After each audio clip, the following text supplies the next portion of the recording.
कभी एक ऐसे शहर के बारे में सोचा है जिसका नाम ही विजय हो? एक ऐसा साम्राज्य जिसने दक्षिण भारत पर सदियों तक राज किया, जिसकी दौलत और शानो शौकत के चर्चे दुनिया भर में थे, और फिर एक दिन वो जैसे इतिहास के पन्नों से गायब ही हो गया। तो चलिए आज विजयनगर की उसी खोई हुई कहानी के पन्ने पलटते हैं। कहानी की शुरुआत होती है एक रहस्य से। साल था 1800। एक ब्रिटिश इंजीनियर घने जंगलों के बीच से गुजर रहा था और अचानक उसकी नजरें ठहर गईं। सामने मीलों तक फैले थे विशाल भव्य खंडहर, एक पूरा का पूरा शहर जो सदियों से गुमनाम था। सबसे बड़ा सवाल यह था कि आखिर इसे बनाया किसने था।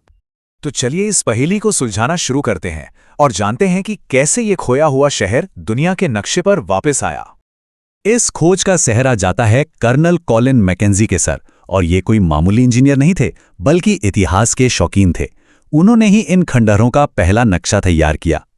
इस जगह को हम्पी के नाम से जाना गया, जो वहां की स्थानीय देवी पंपा देवी के नाम पर था। और मैकेंजी की लगन तो देखिए, वो आगे चलकर भारत के पहले सर्वेयर जनरल भी बने।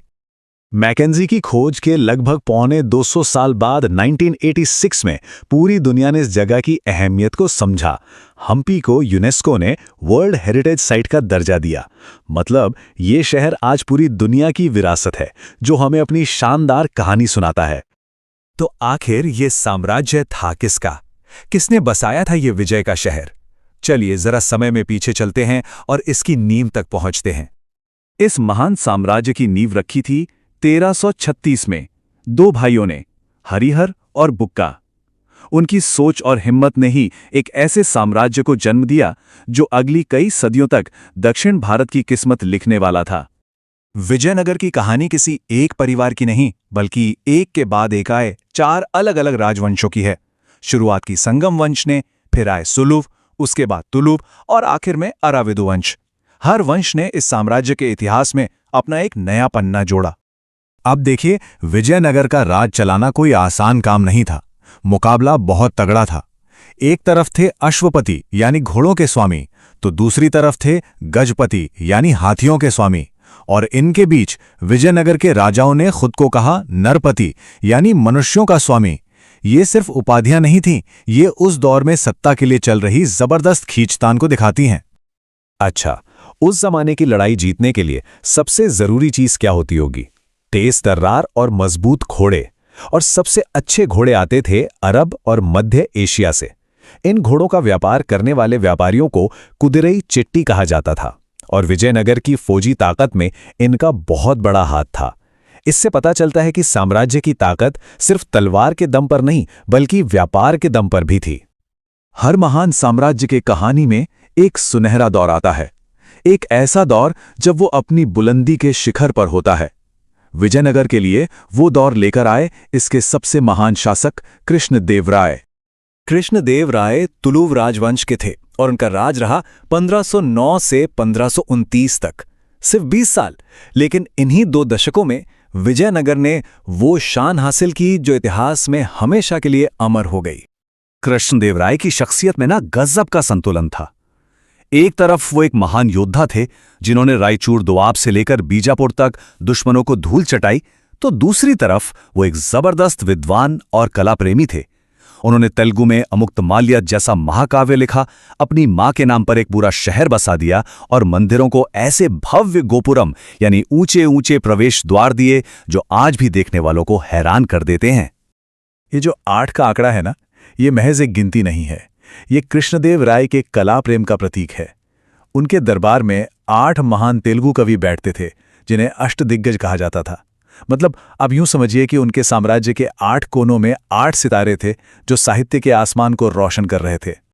लेकिन इतिहास का एक नियम है, जो चीज जितनी तेजी से ऊपर उठती है उसके नीचे आने का खतरा भी उतना ही होता है। अब हम विजयनगर के पतन की उस कहानी की तरफ बढ़ रहे हैं जिसने सब कुछ बदल कर रख दिया। इतने बड़े और शक्तिशाली साम्राज्य का अंत कैसे हो गया? इसकी जड़ें थीं एक आदमी के फैसलों में, मुख्यमंत्री राम राय। उनका एक बहुत जोखिम भरा दांव पूरे साम्राज्य पर भारी पड़ गया। हुआ यूं कि राम राय ने फूट डालो और राज करो की नीति अपनाई। उन्होंने सोचा कि वो दक्कन की सल्तनतों को आपस में लड़वाकर अपना फायदा कर लेंगे, लेकिन दांव उल्टा पड़ गया। जिन सल्तनतों को वो लड़ाना चाहते थे वो सब उसी के खिलाफ एक हो गईं, और फिर साल 1565 में तालीकोटा की उस भयानक लड़ाई में विजयनगर की सेना को बुरी तरह से कुचल दिया गया। इसके बाद जो हुआ वो सिर्फ एक हार नहीं थी, वो एक सभ्यता का विनाश था।